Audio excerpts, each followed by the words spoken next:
Welcome to Shaheen group of institution. इस वक्त यहाँ पर आ चुके हैं हमारे स्टूडेंट मोहम्मद महराज। मोहम्मद महराज के इस बार नीट में 568 मार्क्स हैं और बहुत ही इनक्रेडिबल स्टोरी है उनकी।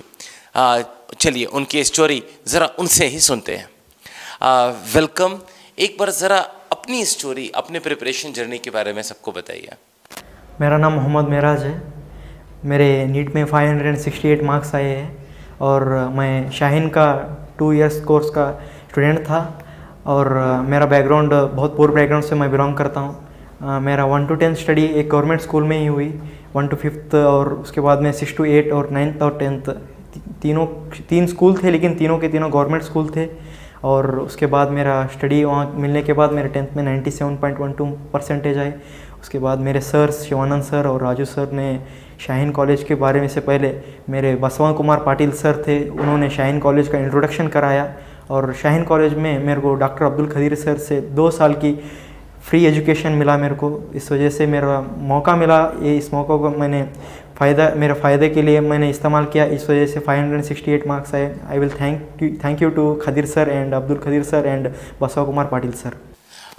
आप किसी छोटे विलेज से बिलोंग करते हैं, ज़रा से एक बार अपने विलेज के बारे में बताइए। हाँ सर, मेरा विलेज यादगिरी डिस्ट्रिक्ट के शाहपुर तालुके हत्ती कुडूर बोल के एक गांव है सर। वो गांव नॉर्मली हर एक गाँव के उतना डेवलप नहीं है सर। जहाँ से हम देखते हैं बेंगलोर वैसे सिटी के जैसा कोई सिटी नहीं है सर। एक नॉर्मल गांव था, वहाँ पे गवर्नमेंट स्कूल थे, वही गवर्नमेंट स्कूल में मेरा स्टडी हुई सर वहाँ पे। तो आपकी पूरी स्कूलिंग 1 से 10 तक गवर्नमेंट स्कूल में हुई है? हाँ सर, मेरा 1 to 10 कम्प्लीटली गवर्नमेंट स्कूल में ही हुआ। उस वक्त मेरे टीचर्स ने सपोर्ट किया, उस वजह से मैं आगे बढ़ पाया सर। आपका फैमिली बैकग्राउंड क्या है? पेरेंट्स किस फील्ड में थे? हाँ सर, हम बहुत पुअर फैमिली से बिलोंग करते हैं सर। एक्चुअली मेरे पापा एक पेट्रोल पंप में वर्कर के काम करते हैं सर। उनका सैलरी 8000 है सर, सिर्फ 8000 है। और मम्मा घर में टेलरिंग का काम कर रहे हैं सर। हमारे सपोर्ट की वजह से, टेलरिंग और पापा का मेहनत की वजह से हम आगे बढ़ पाए सर। तो गांव में रहते हुए और गांव के भी बहुत ही सिंपल फैमिली से बिलोंग करते हुए आपने किस एज में ये सोचा कि मैं भी डॉक्टर बन सकता हूँ? डॉक्टर कैसे ख्याल है ये? एक्चुअली सर, ये तो माइंड में भी नहीं था कि हम डॉक्टर बनते हैं। एक्चुअली मेरे को फर्स्ट ईयर में आने के बाद पता चला कुछ नीट बोलने वाला था, नीट बोलने वाला कुछ एग्ज़ाम है बोल के। उससे पहले मेरा 10th होने के बाद 97.12% आने के बाद, उससे पहले मेरा एक इंसिडेंट हुआ सर। उस रिज़ल्ट से पहले एक्चुअली मेरे को हमारे शाहपुर बोल के एक तालुक है सर, वहाँ तालुक में एक फंक्शन रखे थे सर। दशनापुर वाले सुदत्त दशनापुर उनके ट्रस्ट से और बसवा कुमार पाटिल सर के कल्याण कर्नाटका प्रतिष्ठान के ट्रस्ट से मेरे को एक मौका मिला वहाँ पे परफॉर्मेंस करने का। उसी दिन रात में खदीर सर हमारे कैंपस को मीट किए सर, और मीट करने के बाद उन्होंने वादा किया, आपसे अच्छे मार्क्स देने वाला जो स्टूडेंट भरोसेमंद है उसे मैं मौका देने के लिए तैयार हूँ बोल के बोले सर। उससे हिम्मत मिली सर। उसमें मेरा लाइफ के लिए एक समझिए सर एक गोल मिल गया कि कुछ तो करना है। तो मतलब शाहीन के बारे में और थोड़ा डिटेल मालूम होने के बाद पता चला सर शाहीन में बहुत ज़्यादा मेडिकल सीट मिल रहे। तो ये मेरे को एम बन गया सर, वहाँ से एम बन गया कि मेडिकल सीट ही लेना है। इसकी वजह से मेहनत किया सर। तो आपने जो स्कूलिंग की वो किस मीडियम से की थी? स्कूलिंग पूरा कन्नड़ा मीडियम से था सर। जो ये लोकल लैंग्वेज है Kannada medium. Actually I am not from, मैं कोई इंग्लिश मीडियम से बिलोंग नहीं करता सर।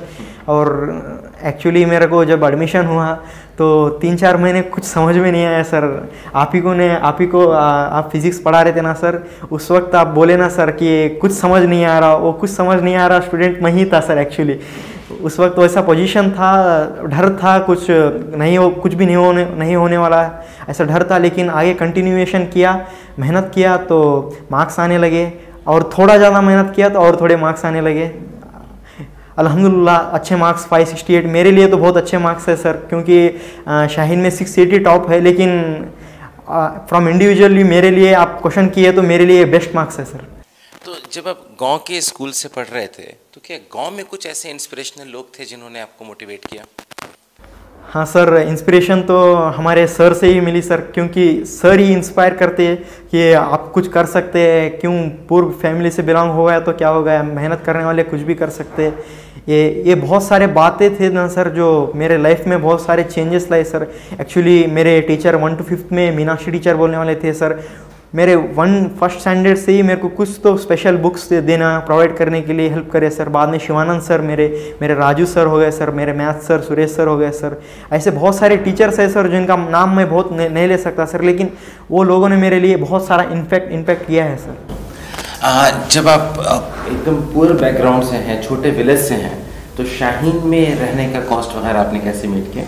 नहीं सर, शाहीन का मेरा 2 साल का कोर्स था ना सर, खदीर सर की वजह से 2 साल फ्री हो गया सर। एक्चुअली सर हम कुछ भी फीस नहीं बन पाते। अगर एडमिशन यहाँ पे नहीं होता तो शाहपुर के कोई लोकल स्कूल कॉलेज में मैं एडमिशन लेता और 2 साल ऐसे ही वक्त ज़ाया करके कुछ भी ना बन पाता। इससे बेटर है कि मैं शाहीन कॉलेज में आया और यहाँ पे जो खदीर सर ने मौका दिया, इस वजह से हम यहाँ तक है, आपके सामने अभी इंटरव्यू ले रहे हैं सर। शाहीन में आपका एक्सपीरियंस कैसा रहा? क्या आपका शाहीन के बारे में कैसा ओपिनियन है? हाँ सर, शाहीन में मैं बोलता हूँ सर फैकल्टी बहुत इंपॉर्टेंट रोल कर रहे हैं सर, क्योंकि सर आप बिना नदीम सर के बायोलॉजी के एक लाइन भी समझना बहुत मुश्किल है सर। क्योंकि एक्चुअली वहाँ पे हम कन्नड़ा मीडियम सर, और मेरे को थोड़ा हिंदी आती थी सर। हिंदी यहाँ पे आने के बाद सर नदीम सर ने ऐसा नहीं समझाया कि सिर्फ इंग्लिश मीडियम लोगों को समझ में आए, उन्होंने ओवरऑल थ्रू सभी लोगों को समझ आने के जैसा हिंदी में समझाया सर, नॉर्मल बेसिक लैंग्वेज से समझाया सर। और आप सर फिज़िक्स आपने स्टार्ट किया था सर, आपने फिज़िक्स ऐसा बेसिक से समझाया कि बच्चों को टफ ना लगे। अगर हम टफ क्वेश्चन बता दें तो बच्चे डर के क्वेश्चन ना करे, ऐसा माइंड में आ सकता था। इस वजह से सर अपने क्लासरूम में भी बहुत ईजी क्वेश्चन करवाए सर। और एक्चुअली सर केमिस्ट्री में सर मेरे को थोड़ा ज़्यादा हार्ड वर्क करने का motivation Chandramouli sir actually starting में उन्होंने बहुत स्ट्रिक्ट क्लास लिए सर। इस वजह से मैं कि केमिस्ट्री थोड़ा फोकस ज़्यादा करना है, यहाँ पे सर जितना डेडिकेशन दे रहे हैं इससे ज़्यादा हम डेडिकेशन देना पड़ेगा, ये माइंड में आया सर। उसके बाद श्रीनिवास सर केमिस्ट्री पढ़ाए, बहुत बेहतरीन ओवरऑल थ्रू केमिस्ट्री स्ट्रांग हो गया सर। इस वजह से शाहीन में जब आप पढ़ रहे थे तो आपका फ्रेंड्स ग्रुप कैसा था? कम फ्रेंड्स थे, ज़्यादा फ्रेंड्स थे, या एकदम अकेले पढ़ाई? नहीं सर, फ्रेंड्स थे सर, मेरे टोटल 4-5 फ्रेंड्स थे सर जो मेरे साथ हर वक्त टच में रहते थे सर। और शाहीन का एक ये माहौल इम्पॉर्टेंट है सर। आप शाहीन के दूसरे कॉलेज के टॉपर्स में चले गए तो कुछ भी डाउट क्लैरिफाई करने में बहुत मुश्किल होता सर, लेकिन यहाँ के टॉपर्स है ना सर बहुत हेल्पिंग नेचर है सर। एक्चुअली अली भाई सर, बहुत अली भाई है ना, रात में कभी भी हम सेल्फ स्टडी में बैठते तो वो डाउट क्लैरिफाई करे है सर। उसके बाद मेरे फ्रेंड जियाद बोलने वाले थे सर, और बहुत सारे स्टूडेंट्स नाम है लेकिन मैं नहीं ले पाऊँगा, लेकिन उन्होंने मेरे पे इम्पैक्ट किया है सर। एक्चुअली एक नाम है सर अफान बोल के सर, उन्होंने भी बहुत सारा इंस्पिरेशन किया, क्योंकि उनका जो डेडिकेशन था वो मेरे पे भी इफेक्ट हुआ सर। मतलब माहौल जो है उस पर डिपेंड करता है कि आप कितना हार्ड वर्क करने वाले हैं। आपका फेवरेट सब्जेक्ट क्या था? सर ऑब्वियसली मेरा फेवरेट सब्जेक्ट केमिस्ट्री था, क्योंकि मैं बोल रहा हूँ ना सर, चंद्रमौली सर ने स्टार्टिंग इनिशियली मेरे को हार्ड वर्क करना सिखाए। उसके बाद श्रीनिवास सर जिस तरीके से उनका स्टाइल था पढ़ाने का, मतलब हंसाते हंसाते पूरा कॉन्सेप्ट क्लियर करते गए, इस वजह से केमिस्ट्री इतना स्ट्रांग हो गया सर। मार्क्स भी अच्छे आए फाइनली केमिस्ट्री में। केमिस्ट्री में आपने कौन कौन सी बुक रेफर की? केमिस्ट्री में सर प्योरली नोट्स सर, उसके बाद हमारे एनसीईआरटी सर। एक्चुअली मैंने इनऑर्गेनिक और ऑर्गेनिक केमिस्ट्री के लिए कंप्लीटली एनसीईआरटी को ही अपना नोट्स मान लिया सर, और फिजिकल के लिए अपना एनसीईआरटी जो था उसका थोड़ा रेफरेंस लेके अपने नोट्स में जो सर लिखाए थे वो नोट्स में ऐड कर सर। लेकिन ऑर्गेनिक और इनऑर्गेनिक के लिए कंप्लीटली मैंने एनसीईआरटी कंसीडर किया था सर। और उसके बाद फिजिक्स तो आ गया सर। फिजिक्स में सतीश सर के नोट्स से बेस्ट कोई नोट्स नहीं है सर। आप कितने बार सतीश सर के नोट्स रिवाइज करते उतना परफेक्शन आता है सर। और उसके बाद सिर्फ नोट्स रिवाइज करे बिना आप बेस्ट है कि अगर आप कम वक्त है तो 35 ईयर्स या 33 ईयर्स के जो क्वेश्चंस है उसे प्रैक्टिस कीजिए। इससे पता चलता है आपको क्या क्वेश्चन आने वाला है आगे, मतलब कौन सा क्वेश्चन इंपॉर्टेंट है इसके बारे में आपको पता चलता है। तो फिजिक्स के लिए 35 ईयर्स, और केमिस्ट्री के लिए जो बोला सर ने जो दिया उसके बाद 33 ईयर्स ने मैं सॉल्व किया था। और नदीम सर के नोट्स काफ़ी है बायो के लिए। एक्चुअली मैंने एनसीईआरटी भी कुछ खास नहीं पढ़ा था, नदीम सर के नोट्स पे ही मेरे नीट का जर्नी कंप्लीट हुआ सर वहाँ पे। ओके, आपसे पहले आपके विलेज में और डॉक्टर्स वगैरह कोई बन के निकले या इस हाई पोस्ट पे कोई पहुँचा था? हाँ सर, एक ये हमारे गांव से एक मंजुनाथ बोलने वाले थे सर, उन्होंने डॉक्टर किया है, अभी MBBS करके अभी MD कर रहे हैं। उसके बाद अभी मैं ही हूँ सर जो अभी इंशाल्लाह डॉक्टर बनने वाला हूँ। और हमारे गांव में और एक है सर जो बच्चा दूसरे कॉलेज से पढ़ा है, उसके भी कुछ अच्छे मार्क्स आए हैं, देखते एक्सपेक्ट करते हैं कि उसे भी सीट मिल जाए। लेकिन अब उम्मीद करते हैं जैसे आपका आया है उससे और लोग इंस्पायर्ड होंगे, स्पेशली जब आप जिस स्कूल से पढ़े हैं वहाँ के बच्चों के लिए और कुछ होगा उम्मीद। हाँ सर, मेरा इंटरव्यू आने का यही मेन मकसद है कि हम कನ್ನಡ ಮೀಡಿಯಂ ಸ್ಟೂಡೆಂಟ್ಸ್ ಅಂದರೆ ಕನ್ನಡದಲ್ಲಿ ಮಾತಾಡ್ತಿದ್ದೀನಿ. ಕನ್ನಡ ಮೀಡಿಯಂ ಸ್ಟೂಡೆಂಟ್ಸ್ ಅಂದರೆ ಭಾಳ ವೀಕಾಗಿ ತಿಳ್ಕೊಂಡಿರ್ತಾರೆ. ಯಾಕಂದರೆ ಅವರು ಮೊದಲನೇ ಮಾತಂದರೆ ಅವರು ಡೈರೆಕ್ಟ್ಲಿ ಸೈನ್ಸಿಗೆ ಬ್ಯಾಕ್ಗ್ರೌಂಡ್ ತೊಗೊಂಡ್ರಂದರೆ ಮುಂದೆ ಇಂಗ್ಲೀಷೇ ಇರ್ತದ, ಅವರು ಜಾಸ್ತಿ ಕನ್ಸಿಡ್ರೇಷನ್ ಮಾಡಲ್ಲ. ಬಟ್ ನನ್ನ ಫ್ಯಾಕ್ಟ್ ಏನಂದರೆ ಕನ್ನಡ ಮೀಡಿಯಂ ಸ್ಟೂಡೆಂಟ್ಸೇ ಮುಂದೆ ಹಾರ್ಡ್ ವರ್ಕ್ ಮಾಡೋರು. ಹಾರ್ಡ್ ವರ್ಕ್ ಆಲ್ವೇಸ್ ಒಳ್ಳೆ ಹಾರ್ಡ್ ವರ್ಕ್ ಮಾಡಿದರೆ ನಿಮಗೆ ಭವಿಷ್ಯ ಮುಂದೆ ಒಳ್ಳೆಯದೇ ಇರ್ತದೆ ನನ್ನ ಆಶಯ. ಆ್ಯಕ್ಚುಲಿ ನಾ ಇಲ್ಲಿ ಯಾಕೆ ಕನ್ನಡದಲ್ಲಿ ಮಾತಾಡಿದ್ನಿ ಅಂದರೆ ಇದು ನಿಮಗೆ ತಲುಪಬೇಕು. ಯಾಕಂದರೆ ನೀವು ಕನ್ನಡದಲ್ಲಿದ್ದೀರಿ ಅಂತ ನೀವು ಹಿಂದಕ್ಕೆ ಬರಬೇಡ್ರಿ, ನೀವು ಪ್ರಯತ್ನ ಮಾಡಿದರೆ ಗ್ಯಾರಂಟಿ ತಾವು ಒಳ್ಳೆಯ ಸ್ಥಾನಕ್ಕೆ ಏರಬೇಕು ಅನ್ನೋ ನನ್ನ ಆಶಯ ಇರ್ತದೆ. अब आगे आपका क्या प्लान है? अब तो MBBS करेंगे, लेकिन उसके बाद क्या करना है आपने सोचा हुआ है? हाँ सर, अभी तो मेरा MBBS कंप्लीट होने के बाद मैं सोचा है कि कार्डियोलॉजिस्ट बनना चाहता हूँ सर. अगर मौका मिला और मेरा मेहनत वहाँ उस वक्त वहाँ पे साथ दी तो इंशाल्लाह कार्डियोलॉजिस्ट बनूंगा सर. और जैसा खदीर सर ने बोला था कि जो प्रीवियस स्टूडेंट्स थे उन्हीं की तरह ही मैं भी अगर शाहीन को कुछ कर पाऊँ तो इंशाल्लाह ज़रूर करूँगा सर.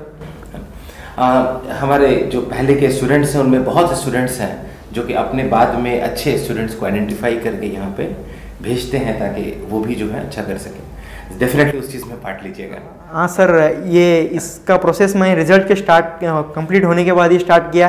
क्यों घर में बैठ के वक्त बर्बाद करने की वजह से मैं अपने गवर्नमेंट स्कूल में जाके अपने जो बच्चे थे वहाँ पे क्लासेस किया. मैंने साइंस क्लासेस किया, वहाँ पे फिज़िक्स और केमिस्ट्री पढ़ाया और बच्चों ने बहुत अच्छा समझा उसमें. और उससे मेरे को भी अच्छा लगा कि बच्चे समझ रहे हैं साइंस, इसमें उनको अच्छा लगा रहा है और मज़ा आ रहा है. तो इससे खुशी की बात कोई और नहीं है. क्लासेस लेने का एक्सपीरियंस कैसा था? हाँ सर, एक्चुअली क्लासेस लेने का इंस्पिरेशन आप ही है सर, क्योंकि आप जैसा स्टाइल करते थे, आपका जो एटीट्यूड है पढ़ाने का, जिस तरीके से बच्चों को सिंपल करना है, वही एफर्ट मैंने आपसे कॉपी किया है या आपसे इंस्पायर हुआ वो पता नहीं है सर, लेकिन वही स्टाइल मैंने वहाँ पे डाला और बच्चों को बहुत मज़ा आया कि क्लासेस कुछ साइंस मैजिक के तरह है, कुछ समझ में आ रहा है और बहुत अच्छा लगा सर उनको. ओके, कोई पर्टिकुलर मैसेज आप देना चाहेंगे जो लोग इस इंटरव्यू को देख रहे हैं? सर, मेरा एक मैसेज है कि आपका बैकग्राउंड कभी भी आपका फ्यूचर डिसाइड नहीं कर सकता. आप पूर हो गए या अमीर हो गए, कौन सा भी फैमिली हो सकता है, आगे आपका हार्ड वर्क ही आपका लाइफ में कुछ बनना या ना बनना डिसाइड करता है. और ये मत समझिए कि आप पूर फैमिली से बिलोंग करते हैं, ये एक पहली बात. और दूसरी बात, आप NCERT पे स्टिक रहिए, बिना NCERT के दूसरे कोई मॉड्यूल्स पे वक्त मत बर्बाद कीजिए. पहले NCERT क्लियर कीजिए, NCERT के कंसेप्ट क्लियर कीजिए, ये दूसरी बात. और अगर आपके कम मार्क्स आए तो हिम्मत मत हारिए और आगे आप कोशिश करिए. कोशिश करने वालों को कभी हार नहीं होती है. तो इंशाल्लाह आपका भी लाइफ कुछ अच्छा ही होगा, ये मेरी दुआ है. Thank you very much. हम लोग बात कर रहे हैं मोहम्मद महराज से. महराज बहुत ही पुअर बैकग्राउंड से बिलोंग करते हैं. उनके फादर पेट्रोल पंप पे काम करते हैं और उन्होंने अपनी मेहनत की मदद से, अपने एटीट्यूड की मदद से, अपने टीचर्स की हेल्प की मदद से और दूसरे रेस्पेक्टेड पीपल बसवा कुमार पाटिल जी की मदद से और डेफिनेटली शाहीन में आके इन्होंने बहुत मेहनत की. शाहीन में इनको मींस बेस्ड स्कॉलरशिप थी जिसकी वजह से इनको यहाँ कॉस्ट कुछ नहीं लगा. इन्होंने बहुत मेहनत की और अब ये 568 मार्क्स लाकर नीट क्लियर कर चुके हैं. मैं श्योर हूँ इनको बहुत अच्छा MBBS कॉलेज मिलेगा और जल्दी ही ये डॉक्टर मोहम्मद महराज जाने जाएंगे इंशाल्लाह. Thanks a lot for joining us. Welcome to